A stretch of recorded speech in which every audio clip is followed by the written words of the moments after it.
I would suggest that it's more selfish to not take care of yourself, because then you're not functioning in a way that can actually contribute. Your attention is lost in the egoic version of yourself. This form of selfishness, in its obsession with who you think you are, is also concerned with who other people think you are. And this sets up a whole host of difficulties as it relates to taking care of yourself. It's like, I can't spend time taking care of myself because somebody else might think I'm selfish. That's selfish. You're not going to honor the reality of what you really are because you're concerned about the image of what you are in the eyes of other people. See how that works? Topic of exploration. Putting yourself first. Selfish? Nope. That's the title. And I'm inspired to talk about this. You know, again, we are so adorable in all of the excuses we come up with for not taking care of ourselves. And those excuses, they're really bad. I know they might sound good when they first come out of your mouth. They might make you sound like you care about other things going on, things you think are important. But really, as you investigate these excuses, it's really a disaster. And in this example, in the conversation I was having, the excuse was from a parenting perspective. I'm so busy taking care of this child who's becoming a teenager that I just don't have time to take care of myself. That's sweet.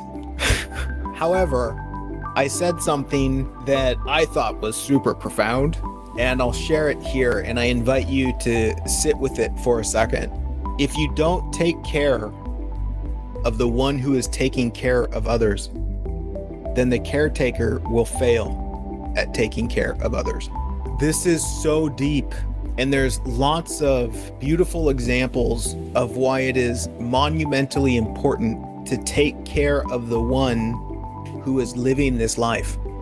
Another great analogy is if you look at a car.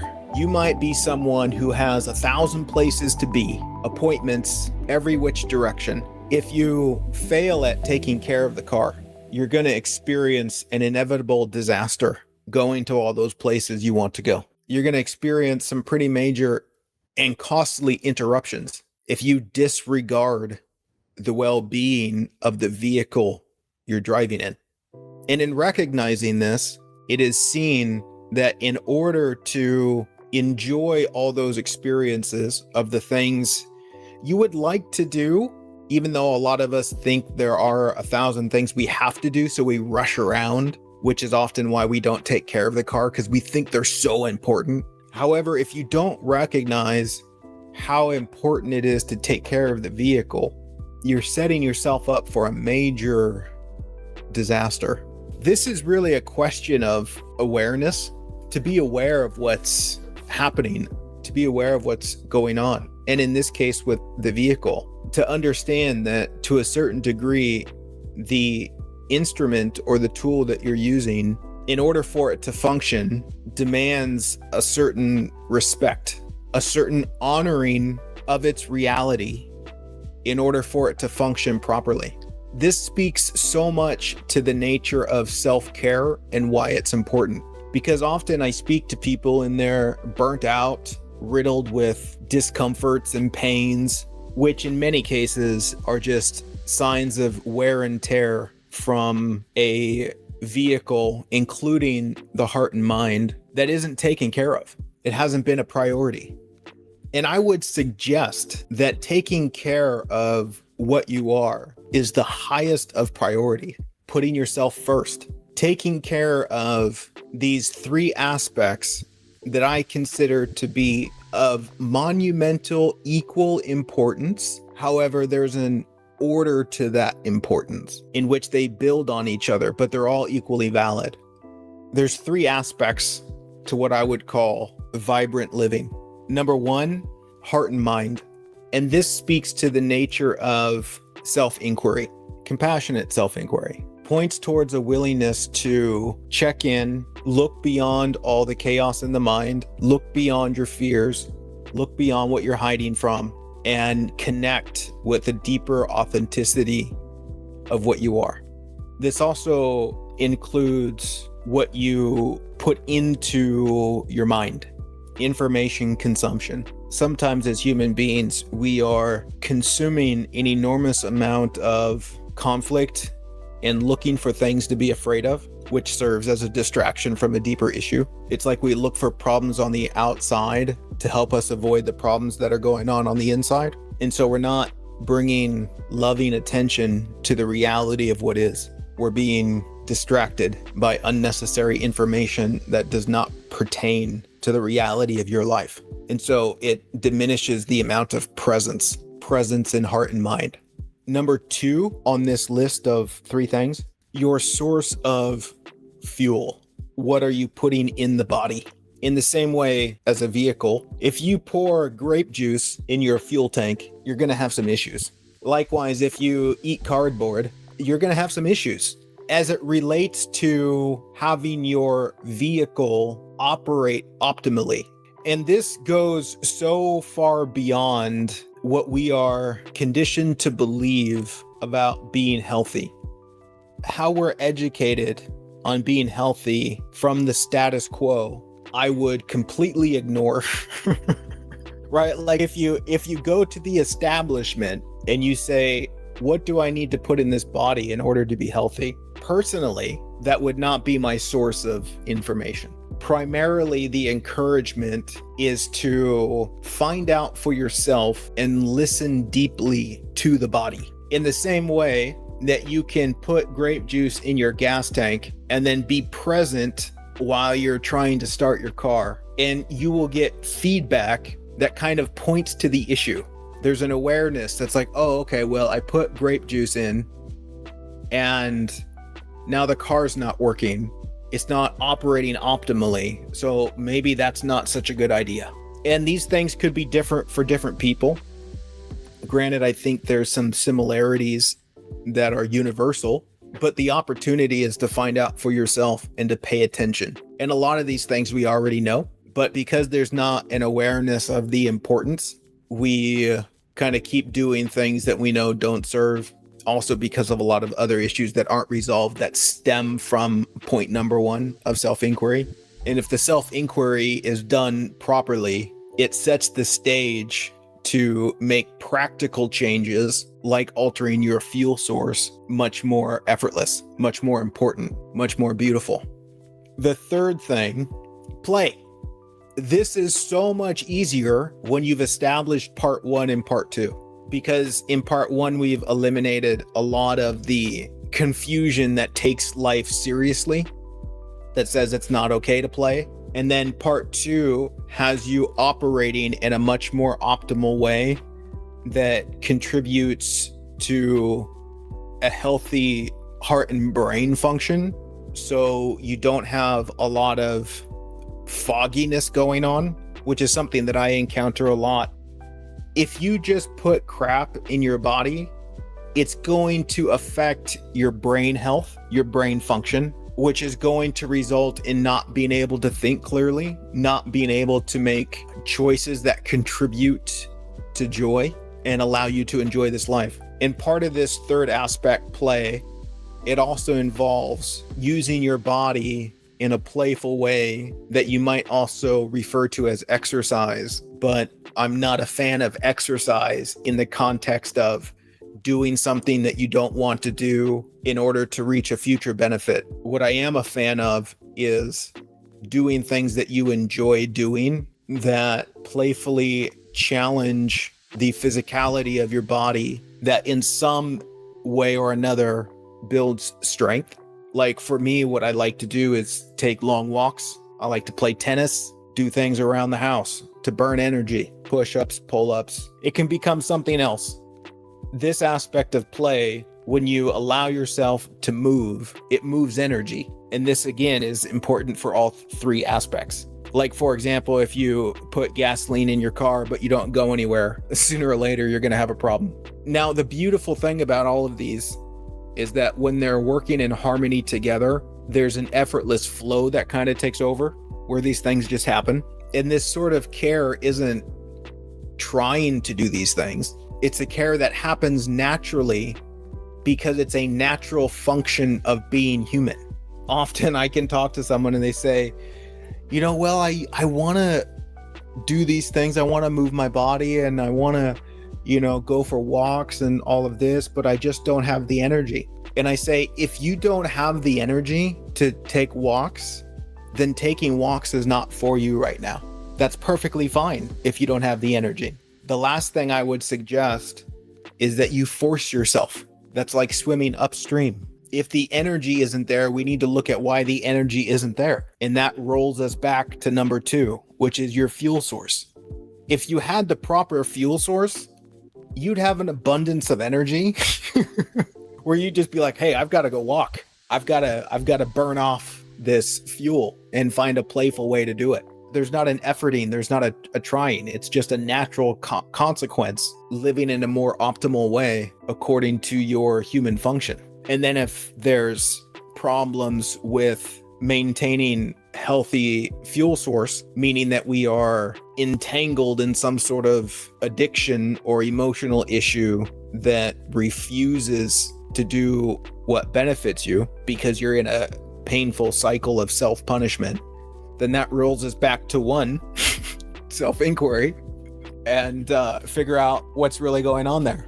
And then there's a few flips of the switch where you're like, oh, that's not necessary. And then in that realization, again, in an effortless way, there's a unfolding of proper fuel source that's effortless. When you think about the concept of self-care, you can look at it through this lens of efforting. Like, this is supposed to be hard. This is supposed to be difficult. This isn't supposed to be playful. And that's not the case at all. It's almost like saying life made a mistake and I've got to force it in the other direction. No, if you come into harmony and alignment with what life has created, you'll find an effortless flow. And this effortless flow will carry you through this human experience so that you can enjoy the human experience, because you're here to enjoy the human experience. My goodness, this is a gift to be alive. This isn't a prison sentence. It's not something that you have to get through. There's opportunities and discoveries around every corner that are doorways to experience more love. What an epic adventure we're on. I really invite you to see deeply how important it is to take care of the one who is taking care of others. For example, in order for me to take care of my business, to show up and do this with you here now, it's important that I take care of myself. And there's been many times when I'm not taking care of myself and I can't show up. And then maybe I try and force myself to show up. That's a disaster. It really speaks to how monumentally important it is to put yourself first. And the question, I guess, in the title, is that selfish? And that's something I really wanted to speak to, because as far as I'm concerned, there's a massive social confusion about what it is to be selfish. Traditionally speaking, it can be interpreted that selfishness means that you're thinking about yourself, and it's not uncommon for you to spend time nurturing your relationship with yourself, nurturing those 3 aspects we talked about, and for somebody else to call you selfish. However, I would suggest that it's more selfish to not take care of yourself, because then you're not functioning in a way that can actually contribute. And how is that selfish? Well, if you're not taking care of yourself, your attention is lost in the egoic version of yourself. And we can say that there's 2 forms of selfishness. There is the form of selfishness that is focused on your self-image, which is your ego, who you think you are. This form of selfishness, in its obsession with who you think you are, is also concerned with who other people think you are. And this sets up a whole host of difficulties as it relates to taking care of yourself. It's like, I can't spend time taking care of myself because somebody else might think I'm selfish. That's selfish. You're not going to honor the reality of what you really are because you're concerned about the image of what you are in the eyes of other people. Selflessness is to remove your attention from that image and come back to reality and offer care and attention to the reality of what is happening, which is to tend to what you really are. And if you listen to what you really are, you will hear what you are point toward what needs loving attention. The second element of selfishness, which is related to the first, is demanding that other people not be other people so that you can hold on to your illusions, which wrap around the illusion of yourself, the ego. And this is super common, and it's playfully hilarious that often calling other people selfish is an act of selfishness.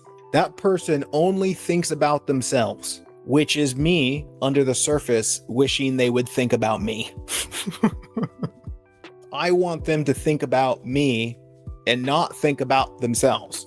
So I'm asking them to not be them, to not pay attention to what they want to pay attention to. And I think that I know that they should be thinking about me. And really this speaks to my own issue of my own inadequacy, of my own attempt to get what I'm looking for from others rather than giving it to myself. And so there's a deeper selfishness there, a selfishness that wants to withhold freedom from other people's lives, that says, don't be what you are, be what I want you to be. That's selfish. This is super common, super common. I hope that brings clarity to the nature of selfishness and helps to destroy a lot of illusions that can restrict our sense of freedom just being ourselves and taking care of the reality of ourselves, and to not let it further intensify a delusion of seeing yourself as being selfish. Like if you look at the example of a knife, in order to use the knife and to cut things properly, you have to sharpen the knife every once in a while. If you don't sharpen the knife becomes much more dangerous when you're using it. It's more dangerous to use a dull knife than it is a sharp knife. And so in a way, you can say that that's selfish to not sharpen the knife, to not take care of it, because it can put the user in danger. Again, playfully speaking, I can say that it's selfish to not put yourself first, to not take care of the one who's actually living. So often we're busy trying to help that we remain disconnected from a more authentic form of help that comes effortlessly and naturally when you are first helping yourself.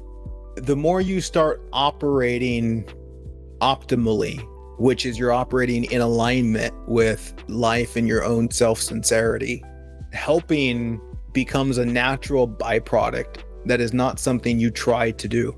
Because so often in our trying to help, really what we're doing is seeking validation, which again is running away from point one of self-inquiry and realizing that you don't need to seek for validation. There's a recognition that when you're operating in alignment with life, that it is your fundamental nature to be helpful without even trying to be helpful. A great example of this was in my Zoom conversation. We were exploring the things that this person can do that contribute to self-care. Like, what are the things that give you energy? And there was a beautiful example here that I felt made a valid point. And that example was spending time with horses. This was a extremely emotionally recharging experience for this person. Occasionally, once a week or so, just spend a few moments with some horses. And without even realizing it, she ends up taking care of the horses without even trying to help the horses, just doing what is being asked to be done for the sake of her own well-being automatically contributes to the world around her. There's such a beauty in helping without trying to help. Very similarly to like the work that I do, I spend a lot of time in the appearance of helping others with zero effort in trying to help others. That's not my intention. That's not what I'm trying to do. I'm doing what I enjoy doing. I'm doing what fuels me, which is kind of hilarious that my work gives me energy. It's really fascinating. Like when you live in and on purpose, it also becomes a fuel source rather than a fuel drain, which is an interesting thing to investigate. That if you're spending your time doing something that is a drain, it might be an indication of being out of alignment with your own nature. If you have comments or reflections, you can put them in the comments. I'm not going to scroll back through all these comments and see if there was anything. So you can use the magic of copy and paste or write it anew. We've got over 100 people watching live from all around the world. Isn't it fascinating though? Because behind all of the innocent misunderstandings and confusions, there really is this, let's call it a pathway for coming back into harmony with yourself in life. The opportunity is there, and it really comes down to a deep listening, a deep willingness, and sometimes asking for help. That's part of it. Don't give up on yourself if you feel like your vehicle's just not working, because there's a way for it to work through love and attention.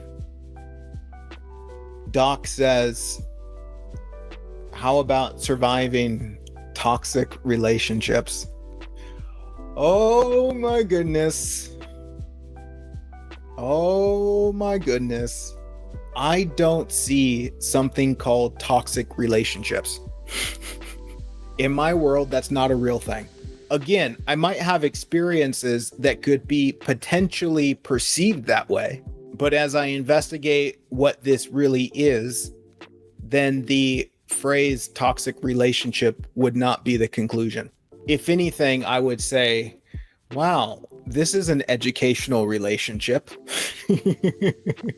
Meaning that there are clearly things for me to see here. Most notably, how is it that I am contributing to this something that feels toxic? Because if I am experiencing something that could be described as toxic, I'm the one that sees and experiences toxic.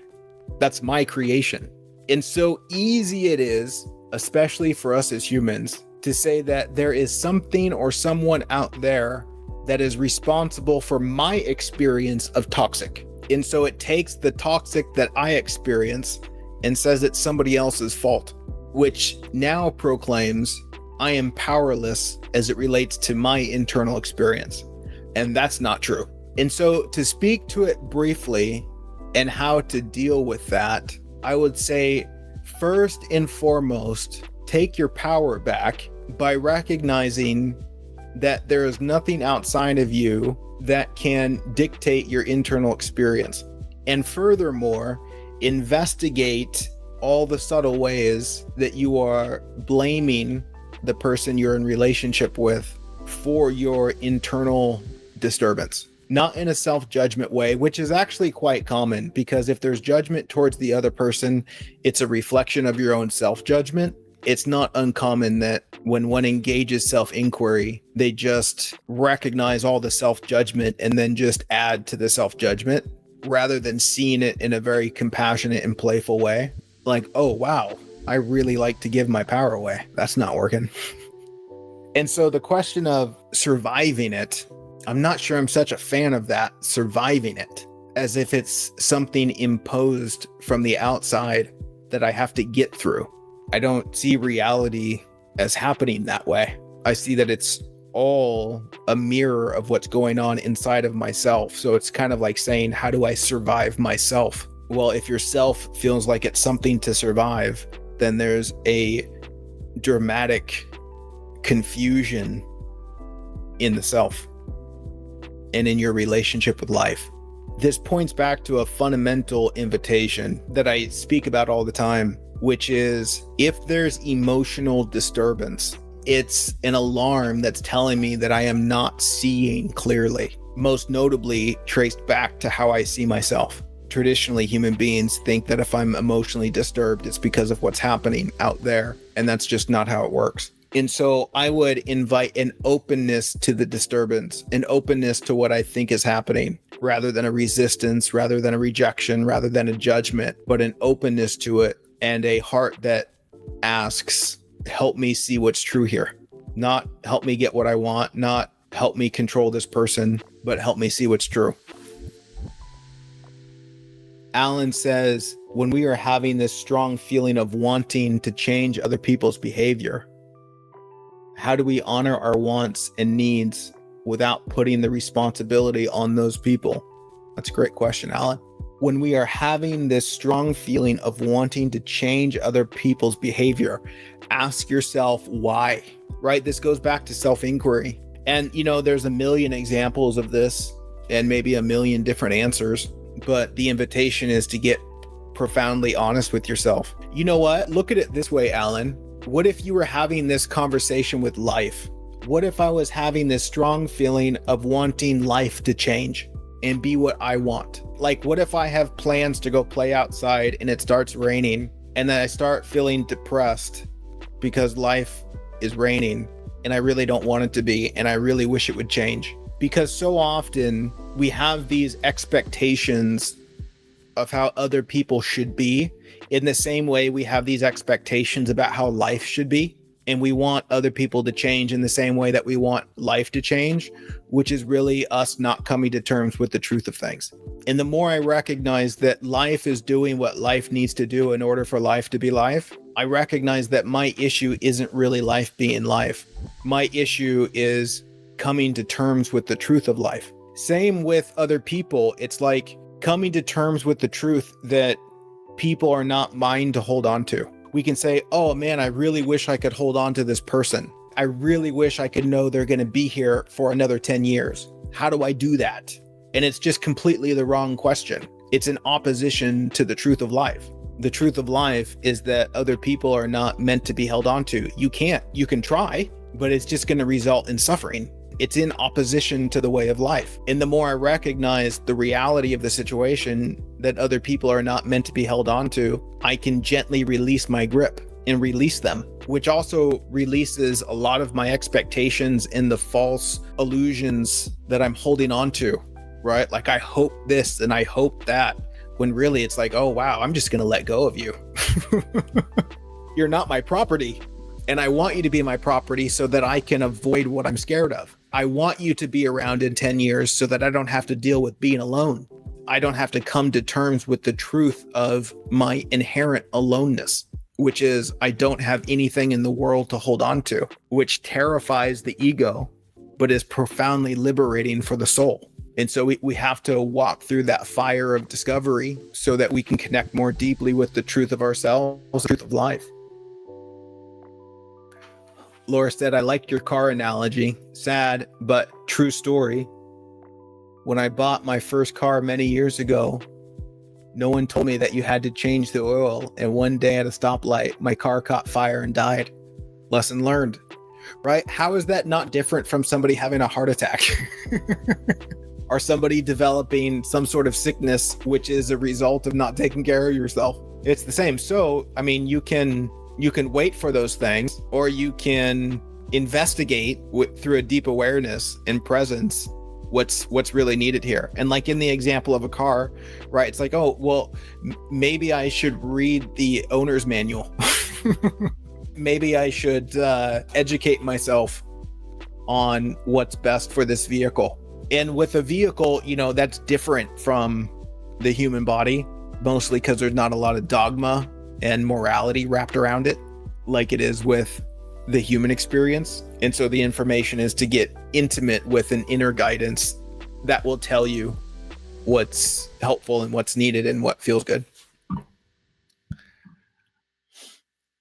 Okay. You guys want to drop into this meditation space with me?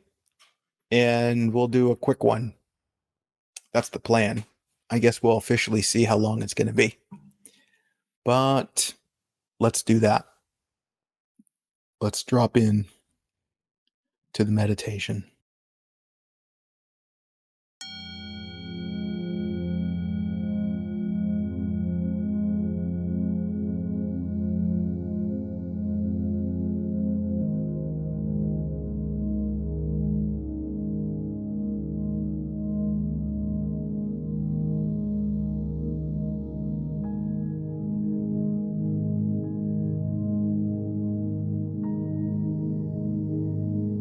Here we are, right now.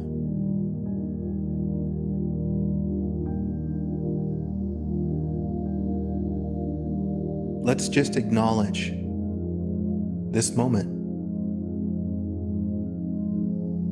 We can acknowledge it through the discernment, recognizing the commotion in the mind, thinking about this, that, and the other. And then we can connect with here and now. Just see the difference.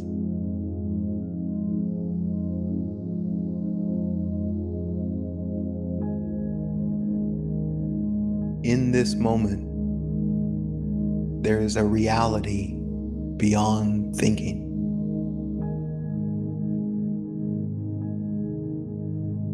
There is a spaciousness where all is well.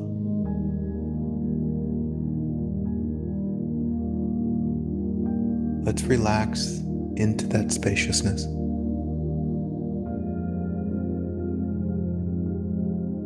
Let's relax into the truth of this moment.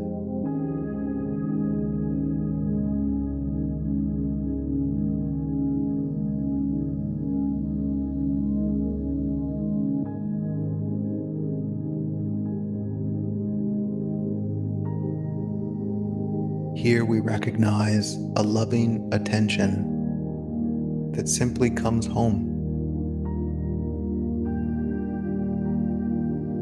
Comes home and honors the reality of what you are.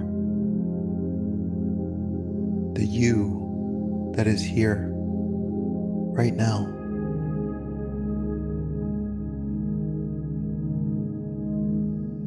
Can we just remember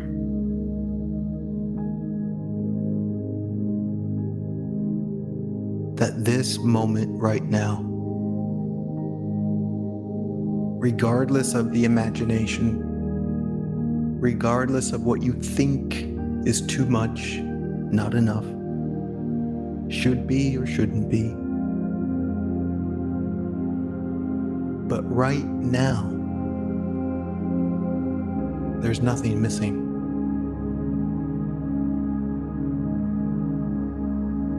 Right now, you are abundantly taken care of.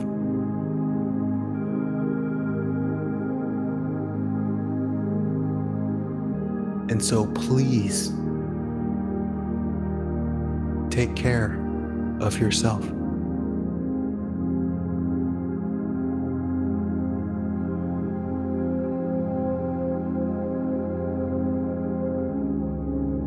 Honor the human that you are.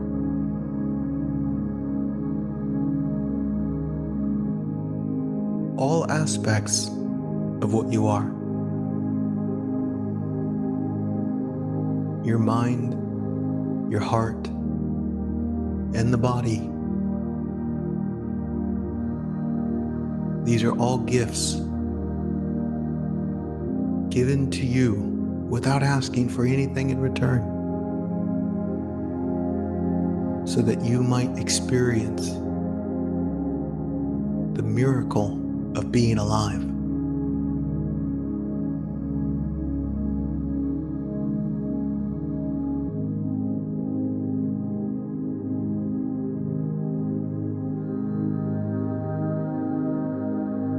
Let's go play.